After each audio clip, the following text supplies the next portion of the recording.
about this picture is that it looks like there's an alien that has a sharp arm, like an alien skateboarder.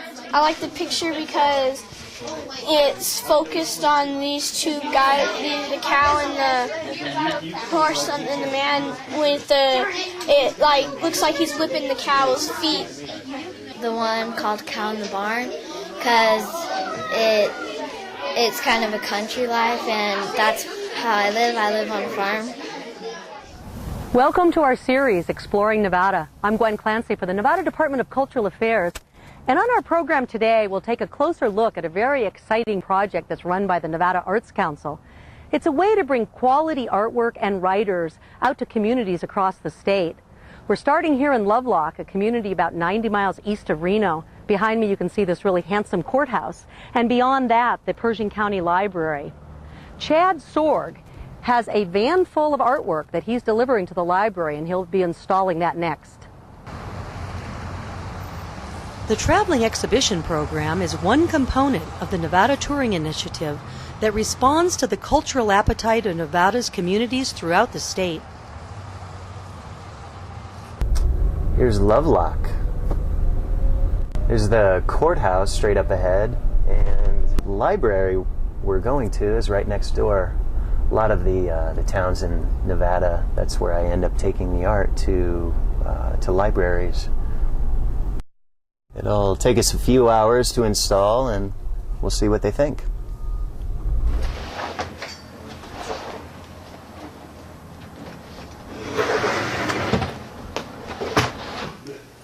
This is Pershing County Library. As you can see by our location, we are a main focal point in the community. We are centrally located for especially relationship to the schools. We welcome youth and all ages to come into our library. This community is rich in ranching and farming. The land is very important. So, here it is. Hold on. Well, this really looks great. This type of exhibit, especially featuring youth who has done the exhibit, tends to bring others in. They want to see what they have done. When I come to the library, I always check out the art because they have a new art gallery. And this month, or this session anyway, is on tractors and farming, which pertains to the area around here. And this is a great photo here because there's two women and a tractor, and I've met a lot of women around here that do alfalfa farming. And it seems to me their daughters are the women in the summertime that work on the farm, and they get to drive the tractor. And I know some of the women I've talked to said their dads didn't let them drive the tractor, only the brothers. And so now they get to do all this stuff because it's, the women's time to do things. This is a great picture. The library's exhibit space is soon filled with students from the nearby elementary school. As a teacher, I like to use photography. I'm also a photographer, and I like to use photography in the educational process. In this particular case, we're looking at the Voices of Youth display, and there's something for everyone. There's pictures of skateboarders for the kids who like that. There's lots of rodeo-type pictures. There's pictures of jobs and careers that some of their parents have, for example, mining. And so they seem to be enjoying looking at the pictures and then being able to fulfill the writing assignment with a picture that they enjoy looking at. What I like about this picture is that it's somebody doing an ollie, like in a really dark garage. Hey, what's an ollie?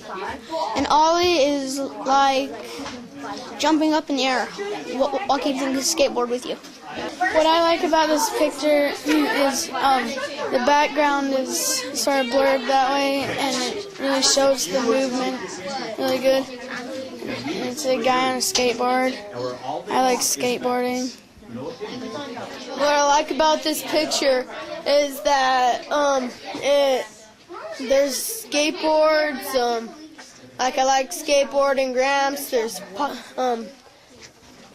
grind rails. Looks kind of like a bowl in there. Yeah.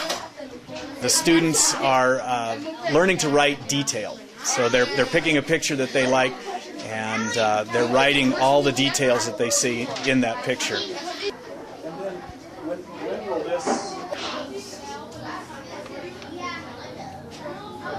Like the tree's like all blurry, and then it's focused on the boy and stuff. And then it like reminds me of my brother. Like he would do something like that, and how he dresses and stuff. It looks cool because it's focused on the subject. The tree is blurry in the background. Like the background wasn't there, then that probably won't focus on him, because the one on the background. So you think it'd be better without the person in the background, or better with it? Yeah, with it. Better with it? So that it looks like. I like this how it's out. Maybe that's right here. Dad or like parents or someone. So it's all, and it's out of focus. So if this was in focus, what do you think would happen to your eye? Where do you think you'd want to look if you could see all the detail in your? So because this is all out of focus everywhere around, but him, your eye has to go there, doesn't it? Mm-hmm. Yeah. You need to look at it from different angles, go around your subject and look at it in different ways, and so I like to teach the kids to see things other than the way they normally look at things, and then also in their writing the same way, and that's how using the photography in the writing process helps them to kind of see that you can look at things from different perspectives and maybe come up with a little different angle on your writing. I really like as a parent that the kids are exposed to different types of art and that they're able to come in here and learn about photography. And the photo that I like the best is the one that's over in the corner, and it shows light streaming through in a barn, and you can see some kids kind of interacting. It's just a really beautiful picture with the light. We're really looking forward to the next exhibit that we're having, Honest Horses.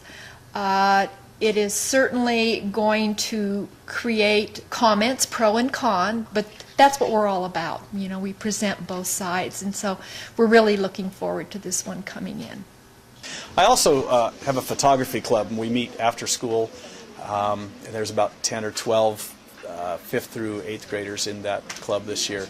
And we came over and looked at this display a few weeks back, and we were inspired to kind of do the same thing, to capture Lovelock through the eyes of students. And so our goal is to have a display similar to this by the end of the school year, where the students will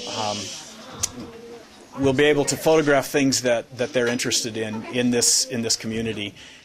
We're working on making a similar display to the one in this library so that we could show what life is like for younger students in Lovelock and Pershing County.